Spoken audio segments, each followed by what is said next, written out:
We live in an era where silence feels suspicious. If you don't post, they wonder what's wrong. If you share too much, they call it attention-seeking. And somewhere between the two, between restraint and revelation, lives the fragile truth of who we are. This is the psychology of oversharing, the quiet storm of the social media generation, where our need to be seen collides with our fear of being forgotten. In a world ruled by likes, validation, and digital vulnerability, we've confused exposure with intimacy and attention with affection. We say we're just expressing ourselves, but sometimes oversharing is less about expression and more about confession, a way to bleed quietly into the algorithm, hoping someone will notice the wound behind the smile. Why do we tell strangers what we can't tell our friends? Why do we reveal our worst moments to the world, then hide our best from ourselves? Because deep down, oversharing isn't about ego. It's about emptiness. It's the desperate hope that if we spill enough of our truth, someone will finally stay to clean it up.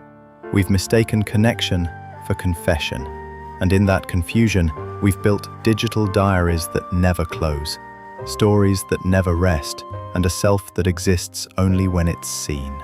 This isn't just a trend, it's a symptom of a loneliness so quiet it hides behind the noise.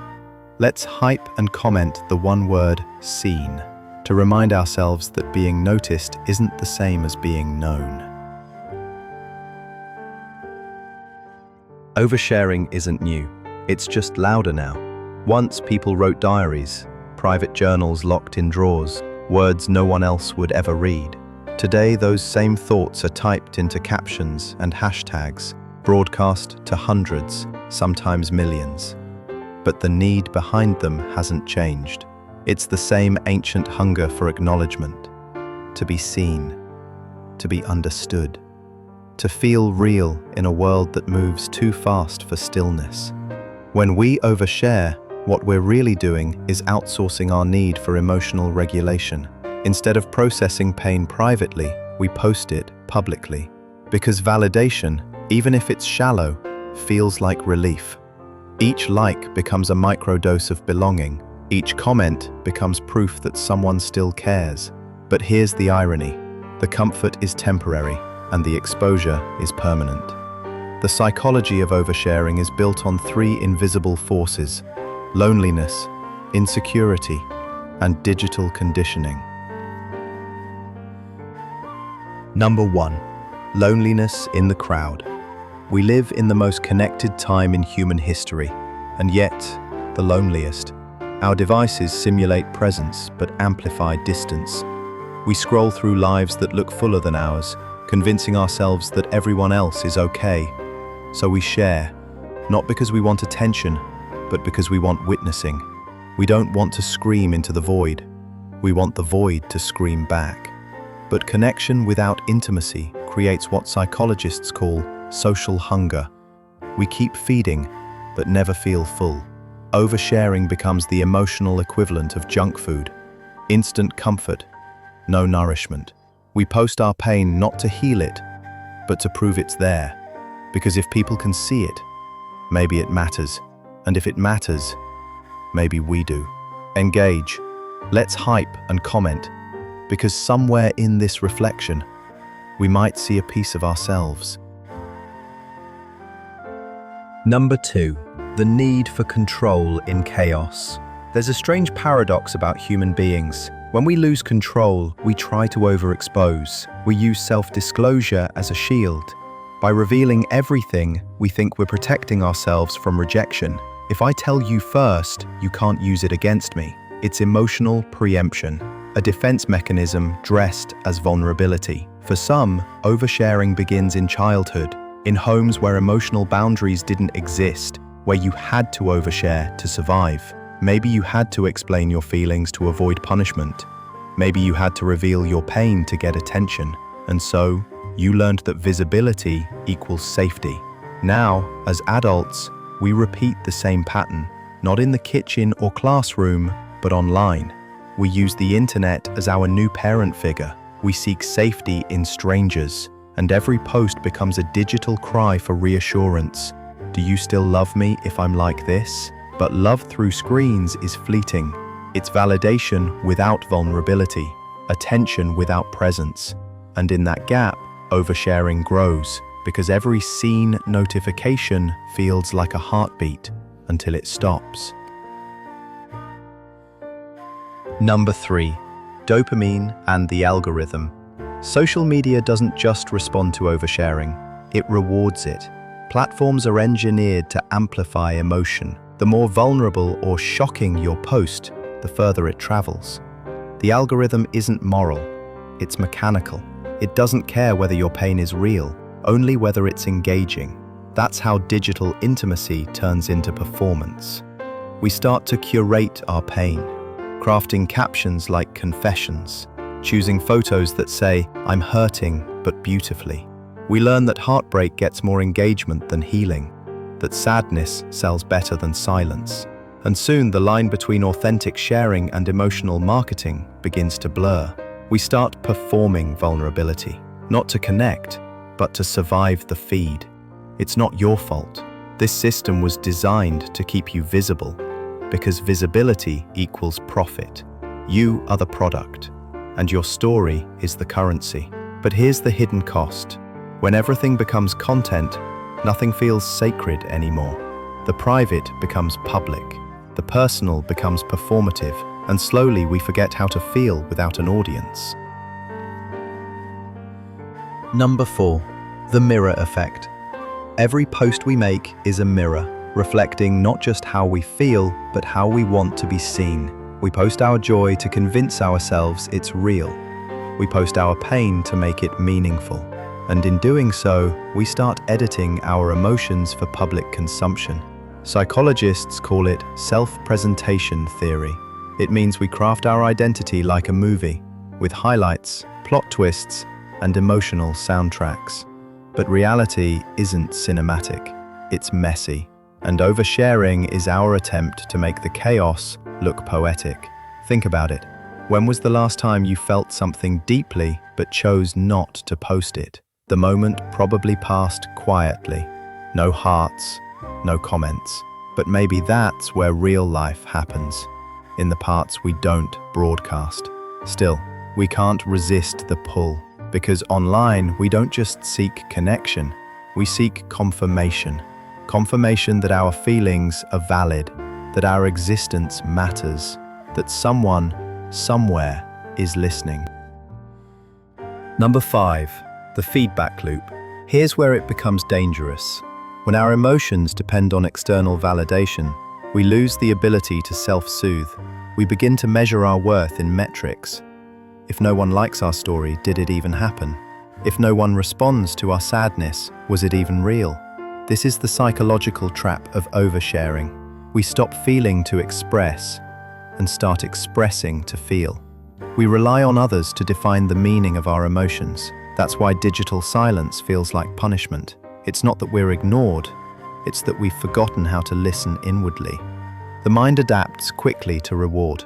Each notification releases dopamine, teaching the brain that sharing equals safety. And so, the habit forms. We post, we wait, we refresh, we repeat, until one day we realize we've become both the storyteller and the story, trapped inside our own feed. Number 6. The vulnerability paradox. There's a difference between vulnerability and exposure. Vulnerability is intentional, a bridge toward connection. Exposure is uncontrolled, a flood with no boundaries. Oversharing often disguises itself as vulnerability, but true vulnerability isn't about how much you share, it's about why you share. When you share from a wound that's still bleeding, you're asking others to hold your pain. When you share from a scar that's healed, you're offering others your wisdom. One comes from fear, the other from strength. So the real question isn't how much should I share? It's, am I sharing to connect or to be rescued? Number 7. Digital intimacy and the lost art of mystery. Once, intimacy meant knowing what others didn't. It was a privilege, not a performance. But today, mystery feels outdated. We're expected to reveal, to confess, to be transparent. But mystery isn't deception. It's depth. It's what makes you interesting, unpredictable, human. Oversharing, in contrast, flattens the self. It turns the complex into the consumable, the sacred into scrollable content. The more we reveal, the less we're remembered, because our stories become noise in a crowded room. The internet never forgets, but it rarely understands. And maybe that's the tragedy. We built a digital world to connect, and ended up building one where everyone is shouting to be heard. Number 8. Healing the habit. So how do we step out of the loop? The answer isn't silence, it's discernment. Ask yourself, do I want to share this because it's true, or because I want to be seen as true? That single question can save your peace. Before you post, pause. If you need comfort, reach for a person, not a platform. If you need validation, try reflection before confession. Healing from oversharing isn't about withdrawal. It's about remembering that privacy is power. Boundaries aren't walls. They're filters that protect your soul from being diluted by noise. You can still be authentic without being exposed. You can still connect without performing. You can still express without unraveling. Because sometimes the most powerful thing you can say online is nothing at all. When you stop posting for applause, you start living for alignment. And that's when the algorithm loses its grip, because you no longer need it to exist. There comes a quiet moment, after the scrolling, after the sharing, when you start to wonder, who am I when no one's watching? Maybe that's the question oversharing has been trying to answer all along. Because somewhere between every post, every caption, every filtered confession, there's a self that's still waiting to be seen. Not by millions, but by you. We spend so much time trying to be visible that we forget to be whole. So much energy curating the version of ourselves that others might love, that we forget to love the parts that no one ever sees. The truth is, you don't owe the world your every thought. You don't have to turn your pain into a post to make it valid. You don't have to prove your existence through visibility, because being seen is not the same as being known. Oversharing was never the problem. It was the symptom of a deeper wound that says, I am only real when someone notices me. But you were real long before the internet told you so. You were worthy before the likes. You were enough before the views. The digital age taught us to equate expression with existence, but expression without reflection is just noise, and reflection begins in silence. So maybe it's time to reclaim that silence, not as an absence of voice, but as the birthplace of truth. Because silence doesn't mean you're unseen. It means you finally stopped performing long enough to feel. Engage. Let's hype and comment, not as noise, but as awareness. Because awareness is the first step to freedom.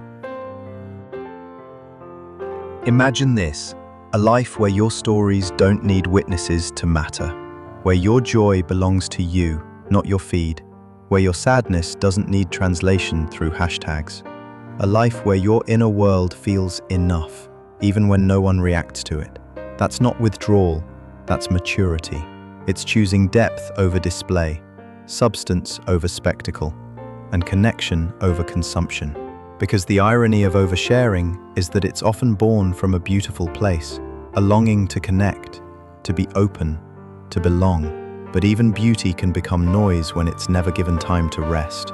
So maybe the real act of courage today isn't revealing everything, but protecting what's sacred. Keep your mystery, keep your private joys, your unfinished thoughts, your quiet mornings. Let some things remain unposted, unfiltered, unseen. Because the more sacred you treat your life, the more meaningful it becomes. And when you do choose to share, let it come from presence, not pressure, from clarity, not craving, from truth, not transaction. Because sharing isn't wrong, but when it becomes survival, you lose the very self you're trying to show. So, as you close this video and return to your world of screens and scrolls, remember this: you don't have to disappear to heal. You just have to stop performing to feel. Be the person who pauses before posting, the one who breathes before confessing, the one who learns that attention is temporary, but awareness is eternal. Because in a world obsessed with being seen, the rarest kind of beauty is someone who knows how to be. The psychology of oversharing isn't just about why we post, it's about what we're searching for beneath it all. Meaning, connection, and a reflection that finally feels true. And maybe, just maybe, the moment you stop trying to be seen is the moment you finally are. Let's hype and comment what is your truth about sharing, and remind ourselves that not every truth needs an audience. Some are meant to be kept sacred.